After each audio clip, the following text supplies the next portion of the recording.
the jurisdiction of the Supreme Court under Article 185, can we discuss the factual aspect of the election dispute?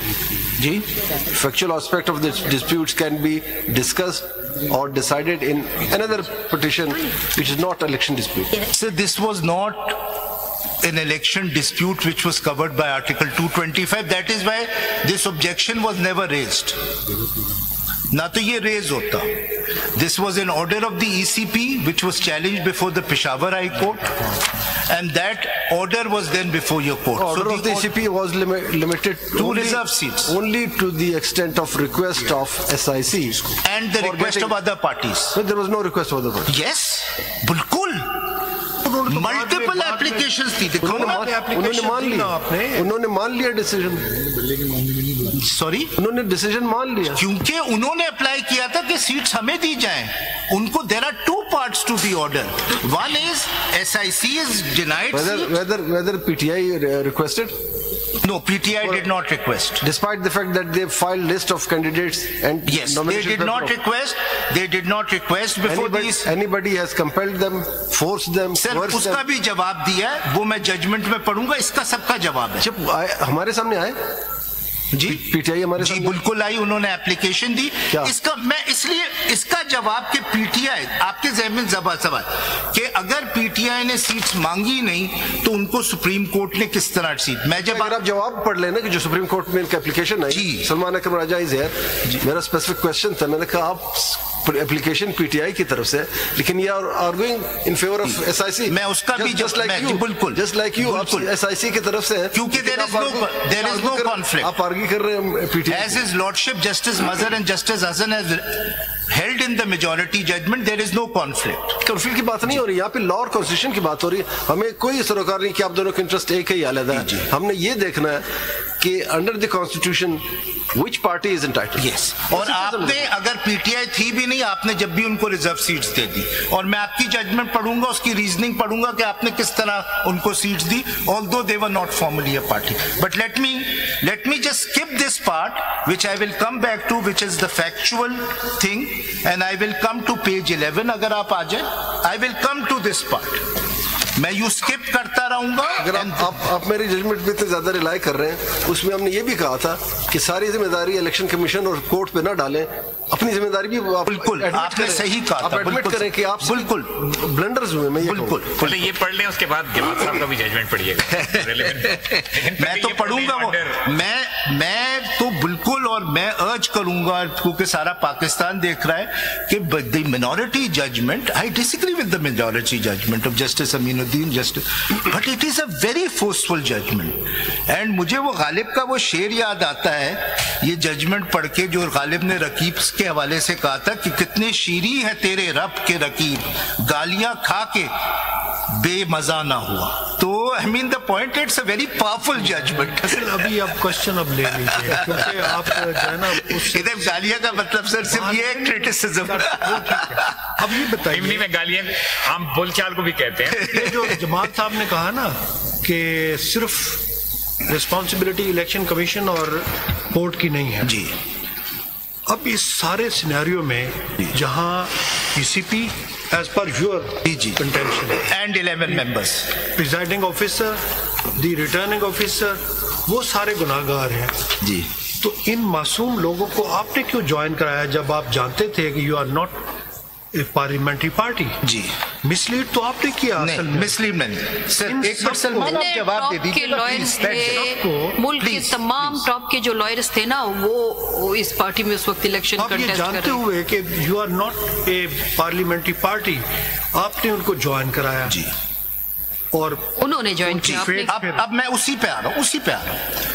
So page 1 minute please आप दे दीजिएगा ना सलमान. एक राजा साहब please कोई गलत काम अगर पहले वो उसको इंडोर्स नहीं करेंगे जी. अगर आप समझते हैं कि वो आप गलत है तो सुनेंगे आप. लेकिन देखिए ना थोड़ा सा बोझ फैसल पे भी ना आए ना. नहीं इसने मैं उतना बोझ लूंगा सर जितना ले सकता. लेकिन जहाँ आप सही बात करेंगे मैं आपसे एग्री करूंगा.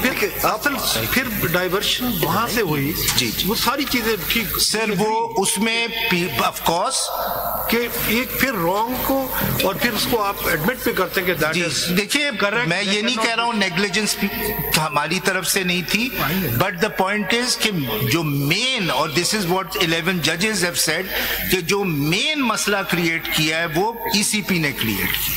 सो that is what they went. But let me but you are not responding the question जी, because you have so many legal brains in your party, whether they have not read Article 51 of the Constitution and especially Clause D and its proviso. Sir, उनका ये ख्याल था कि because there was this rule in the election rules. There is no rule. This is the मैं आपको बता रहा हूँ. This is the constitutional provision. The proviso of Clause D of Article 51 says, provided that for the purposes of this paragraph, the total number of general seats won by a political party shall include the independent return candidates. So this is the very crucial question asking by the other members of the benches. Political party has been defined in Section 2 of the Election Law, Election Act.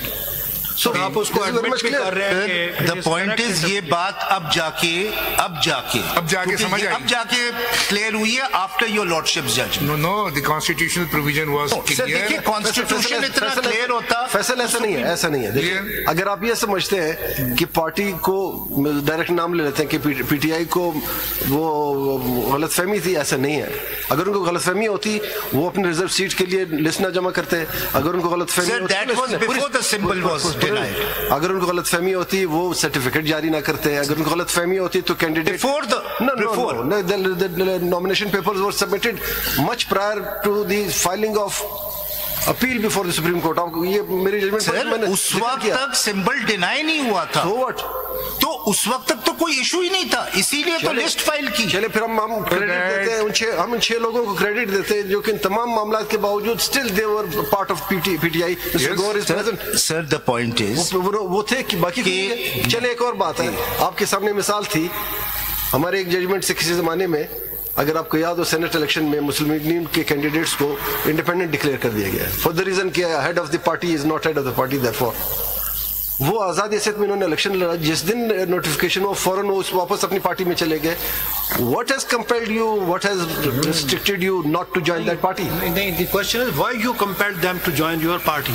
ये दोनों question एक साथ. Sir, the reason is the person. देखिए, एक understanding थी, वो आपकी judgement ने क्लियर कर दी. वो आपकी जजमेंट ने क्लियर कर दी कि वो अंडरस्टैंडिंग गलत है. क्वेश्चन हम आप बैठ जाइए. You are blaming only ECP, but you are not considering your own blunders. Sir, this is the proviso which is clear. बिल्कुल negligence हमारी तरफ. Such a legal brains and legal acumen, having so many advocates and their counsel, the proviso was misread. Why you have not joined such a party which has even one single seat in the parliament? आप अगर उसमें जाते तो आपका कोई issue ही नहीं होता ना. Sir, the point is there have been such great judges of the Supreme Court. They've committed such big blunders by giving such bad judgments. तो गलतियां तो सबसे होती हैं. ये तो लिखा हुआ था ना, ये तो स्टैट्यूट कॉन्स्टिट्यूशन है, क्लियर है. ये सारे बिग नेम्स जो हैं इस वक्त कंट्री के, ये उस वक्त इलेक्शन अगर इतना क्लियर होता तो हमारे पास सुप्रीम कोर्ट होने की कोई जरूरत नहीं और आपकी जरूरत नहीं. ये बात सबसे ज्यादा ये बात नहीं है कि फिर फैसल देखिए, आपका अपना केस है कि you were fighting with every institution. जी, we agree with you. If it was the position and the facts, तो आपको तो ज्यादा कॉन्शियस होके और बेहतर. मैं उसी पे आ रहा हूँ. मैं इन सब सवालों का जवाब मेजॉरिटी जजमेंट से दूंगा. ठीक है. अच्छा, अब मैंने क्योंकि एक पोर्शन में बाद में पढ़ूंगा, पेज 11 पे जो रेलेवेंट फैक्ट्स हैं और जो पेज वो मैं पढ़ चुका हूं. I don't think I need to read them. I think your lordship is aware of the facts as well as ये जो सारे सवाल उठ रहे हैं. मैं सिर्फ अर्ज करूंगा कि अगर आप पैरा 19.1, 19.2 और 19.3 दोबारा पढ़ लें तो आपको पूरा पीटीआई ने जो किया है वो आपके सामने आ जाएगा. अब let me come to page 15 para 20. कल भी फैसल बात हुई थी whether CMA 5913 of 24 was for impleadment by the PTI. Impleadment to assist, yes. क्या हुआ उसका? जी, वो भी मेजॉरिटी जजमेंट से डेल्ट है।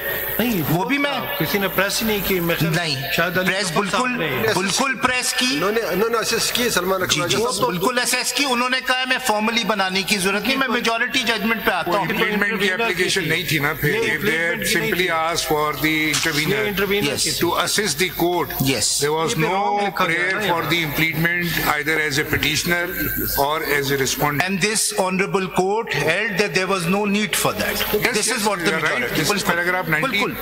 But it was not for implement. It is for just as an intervener to assist the court. उसमें ये बिल्कुल नहीं लिखा हुआ था कि as a petitioner or a respondent. You know that under the niceties of Order 1 Rule 10 CPC, you have to mention either you want to be implemented as a petitioner or the respondent. Yes, वो mention नहीं था. Or the transposition of parties. जी. और इसीलिए